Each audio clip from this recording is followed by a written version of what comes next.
Hello മക്കളെ, അപ്പോൾ എൻ്റെ മക്കൾക്ക് എല്ലാവർക്കും ഉള്ളൊരു സംശയമായിരിക്കും, ഡോക്ടർ ആവാനൊക്കെ ഭയങ്കര ഇഷ്ടമാണ്, പണ്ട് മുതലേ MBBS എന്ന് പറഞ്ഞ ആഗ്രഹത്താൽ ഇങ്ങനെ മനസ്സിങ്ങനെ ഓടി നടക്കുകയാണ്. അപ്പോൾ ഇങ്ങനെ ഡോക്ടർ ആവാൻ വേണ്ടിയിട്ട് നിങ്ങൾ എത്ര വർഷം പഠിക്കണം, അല്ലെങ്കിൽ എത്ര വർഷം നല്ലപോലെ പഠിച്ചു കഴിഞ്ഞാലാണ് നമ്മളൊരു നല്ല എക്സ്പേർട്ട് ആയിട്ടുള്ളൊരു ഡോക്ടറായിട്ട് മാറുക? അത് നമ്മൾ അറിഞ്ഞിരിക്കണം അല്ലേ? അപ്പോൾ ആദ്യം നമ്മൾ അതിന് വേണ്ടിയിട്ടുള്ള കാര്യങ്ങൾ നിങ്ങൾക്ക് എല്ലാവർക്കും അറിയാം എന്നാണ് മിസ് വിചാരിക്കുന്നത്. ആദ്യം നമ്മൾ എന്ത് ചെയ്യണം? +2 കംപ്ലീറ്റ് ചെയ്യണം. നമ്മൾ +2 കംപ്ലീറ്റ് ചെയ്യണം. അതിന് ബേസിക്കലി നിങ്ങൾക്ക് ഫിസിക്സ്, കെമിസ്ട്രി, ബയോളജി ആയിട്ടുള്ള ആ സബ്ജക്ട്സ് ഇൻക്ലൂഡഡ് ആയിട്ടുള്ള +1 +2 നിങ്ങൾ കംപ്ലീറ്റ് ചെയ്യണം. ഓക്കെ, അത് കഴിഞ്ഞിട്ട് നീറ്റിൻ്റെ എൻട്രൻസ് എക്സാം. അപ്പോൾ നിങ്ങൾക്ക് അറിയാം നീറ്റ് എന്താണെന്നുള്ളത്. National eligibility come entrance test ആണ്. അപ്പോൾ നിങ്ങൾക്ക് മെഡിക്കൽ ഫീൽഡിലേക്കുള്ള ഏതൊരു സെക്ടറിലേക്ക് നിങ്ങൾ എത്തണമെന്നുണ്ടെങ്കിലും നിങ്ങൾ എന്ത് ചെയ്യണം? നീറ്റ് എക്സാം എഴുതണം. ആയുർവേദിക് ഡോക്ടർ ആയിക്കോട്ടെ, അലോപ്പത്തിക് ഡോക്ടർ ആയിക്കോട്ടെ, അല്ലെങ്കിൽ ഹോമിയോപ്പത്തിക് ഡോക്ടർ ആയിക്കോട്ടെ, AFMCയിൽ കയറാനായാലും നഴ്സിങ്ങിനൊക്കെ ആയാലും വളരെ എസെൻഷ്യൽ ആയിട്ടുള്ള എക്സാമാണ് നീറ്റ് എക്സാം. അപ്പോൾ ഈ നീറ്റ് എൻട്രൻസ് എക്സാം എഴുതി കഴിഞ്ഞാൽ വളരെ നല്ല മാർക്സ് നിങ്ങൾ സ്കോർ ചെയ്യുകയാണെന്നുണ്ടെങ്കിൽ എൻ്റെ മക്കൾക്ക് എന്ത് ചെയ്യാൻ വേണ്ടി പറ്റും?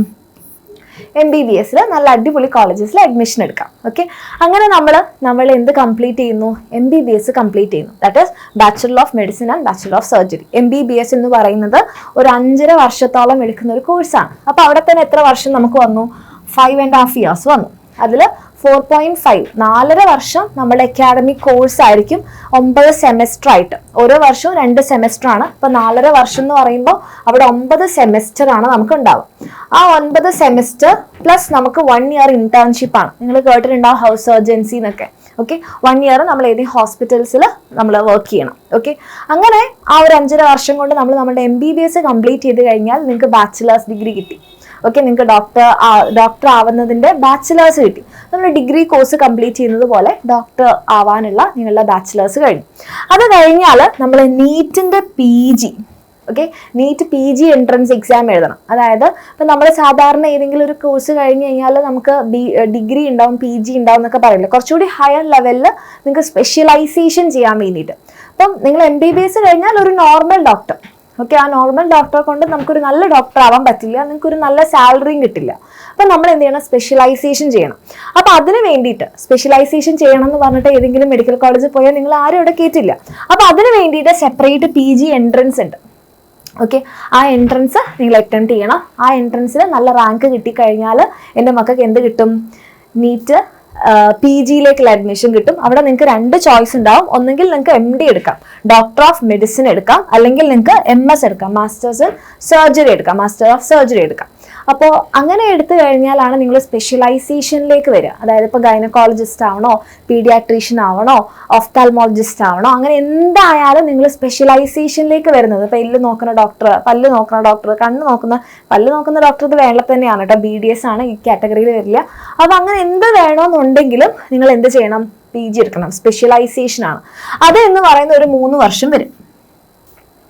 ഓക്കെ, അപ്പോൾ ഇവിടെ ഒരു 5.5 വർഷം പ്ലസ് 3 വർഷം 8.5 വർഷമായി. പിന്നെ ഈ നീറ്റ് PG എന്ന് പറഞ്ഞിട്ടുണ്ടെങ്കിൽ നമുക്ക് വെറുതെ അങ്ങോട്ട് പോയി എഴുതാൻ പറ്റില്ല. ഒരു വർഷം എന്തായാലും മിനിമം അതിനുവേണ്ടി പ്രിപ്പയർ ചെയ്യണം. കാരണം ഇപ്പം നീറ്റ് എക്സാം തന്നെ വളരെ നല്ല കോച്ചിങ്ങും കാര്യങ്ങളും ഒക്കെ ഉണ്ടെങ്കിൽ നമുക്ക് നേടിയെടുക്കാൻ പറ്റുന്ന നല്ല റാങ്ക് കിട്ടുന്ന ഒരു എക്സാമാണ്. നീറ്റ് PG എന്ന് പറയുമ്പോൾ കുറച്ചുകൂടി ഹയർ ലെവലാണ്. അപ്പം നമ്മൾ എന്തായാലും അതിന് വേണ്ടിയിട്ട് പ്രിപ്പയർ ചെയ്യേണ്ടി വരും. അപ്പോൾ അവിടെ നമുക്ക് എന്തായാലും ഒരു മിനിമം ഒരു വർഷമെങ്കിലും എടുക്കും. ഓക്കെ, അത് നമ്മളിവിടെ കൂട്ടുന്നില്ല, എന്നാലും ഒരു 8.5 വർഷം. അത് കഴിഞ്ഞാൽ തന്നെ നിങ്ങൾക്ക് വേണമെങ്കിൽ നിങ്ങൾ എന്തായി? യെസ്, നിങ്ങൾ ഡോക്ടറായി. ഒരു MD അല്ലെങ്കിൽ MS കഴിഞ്ഞ് കഴിഞ്ഞാൽ നിങ്ങളൊരു നല്ല ഹയർ പെയ്ഡ് ആയിട്ടുള്ള ഒരു ഡോക്ടർ ആവും. ഓക്കെ, അത് കഴിഞ്ഞാൽ നിങ്ങൾക്ക് എന്തൊക്കെ സ്കോപ്പാണുള്ളത്? അത് കഴിഞ്ഞാൽ നിങ്ങൾക്ക് വേണമെങ്കിൽ എന്ത് ചെയ്യാം? ക്ലിനിക് പ്രാക്ടീസ് ചെയ്യാം. അപ്പോൾ ഒരു 8.5 വർഷം കൊണ്ട് അല്ലെങ്കിൽ ഒരു 9 വർഷം കൊണ്ട് നിങ്ങൾക്ക് എന്ത് ചെയ്യാൻ പറ്റും? ഡോക്ടർ ആവാൻ പറ്റും. ഓക്കെ, ഡോക്ടർ ആവാൻ വേണ്ടി പറ്റും. അപ്പോൾ ഒന്നെങ്കിൽ നിങ്ങൾക്ക് സ്വന്തമായിട്ടൊരു ക്ലിനിക്ക് തുടങ്ങാം, ഡോക്ടർ ആവാം.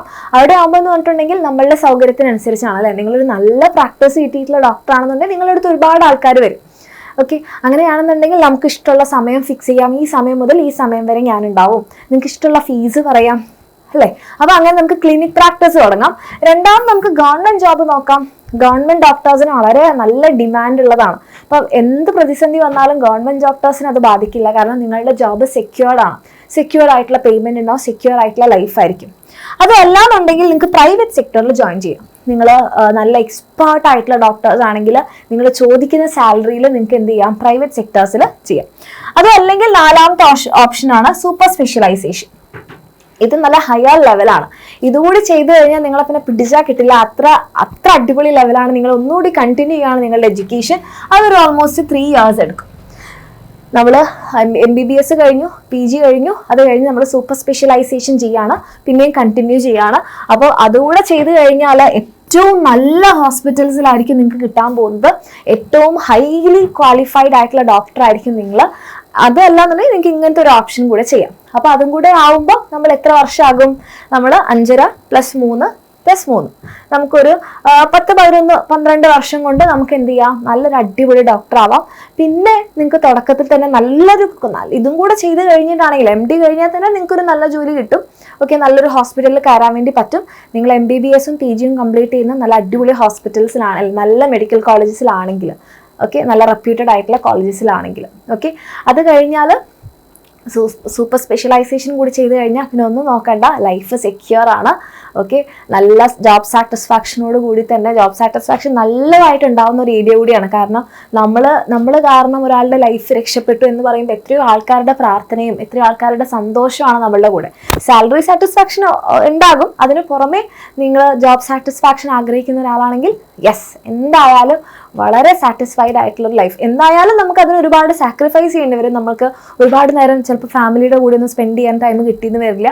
പക്ഷെ നമുക്ക് അതിൽ കൂടുതൽ അതിന് ഈക്വൽ ആയിട്ടുള്ള സന്തോഷങ്ങൾ നമുക്ക് വേറെയും കിട്ടും, നിങ്ങൾ അതിൽ താല്പര്യമുള്ളവരാണെങ്കിൽ. ഓക്കെ, അപ്പോൾ അങ്ങനെ ഒരു അടിപൊളി ഡോക്ടറായിട്ട് മാറാം ഒരു 10 വർഷം ഒക്കെ എടുത്താൽ. അപ്പോൾ ഒരു 10 വർഷമൊക്കെ പഠിച്ചു കഴിഞ്ഞാലാണ് നല്ലൊരു എക്സ്പേർട്ട് ഡോക്ടറായിട്ട് നിങ്ങൾക്ക് മാറാൻ വേണ്ടി പറ്റുക. ആ ഒരു റിയാലിറ്റി മനസ്സിലാക്കാം. ഓക്കെ, അത്രേ ഉള്ളൂ.